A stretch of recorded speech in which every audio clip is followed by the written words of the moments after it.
आज आपण बनवणार आहे कोवळ्या भोपळ्याचे थालीपीठ।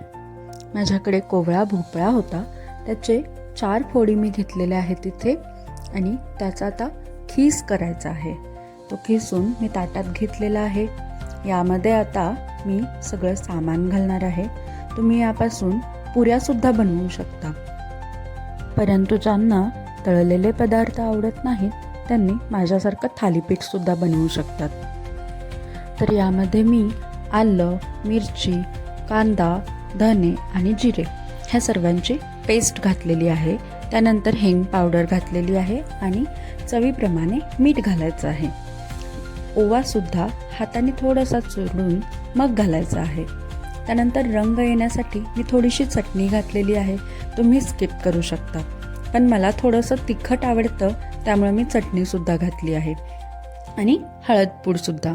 त्यानंतर आपण यामध्ये आपल्याला जर पुऱ्या करायच्या असतील तर आपण तांदळाचं पीठ आणि गव्हाचं पीठ इतकंच वापरायचं आहे, पण मी थालीपीठ बनवत असल्यामुळे मी गव्हाचे पीठ, ज्वारीचे पीठ, डाळीचे पीठ आणि तांदळाचे पीठ असे सर्व प्रकारचे पीठं मी इथं घेतलेली आहेत आणि याने मी छान असं थोडंसं घट्ट असं कणिक मळलेलं आहे।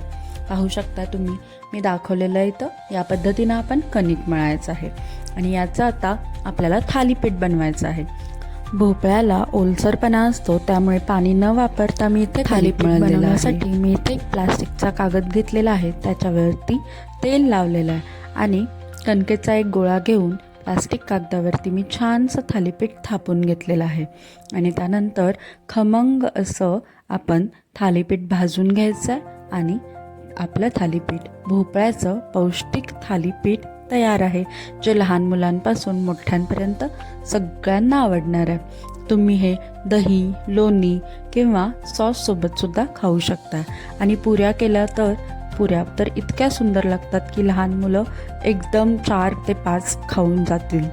त्यामुळं तुम्ही नक्की करून बघा ओल्या भोपळ्याच्या पुऱ्या किंवा ओल्या भोपळ्याचं थालीपीठ।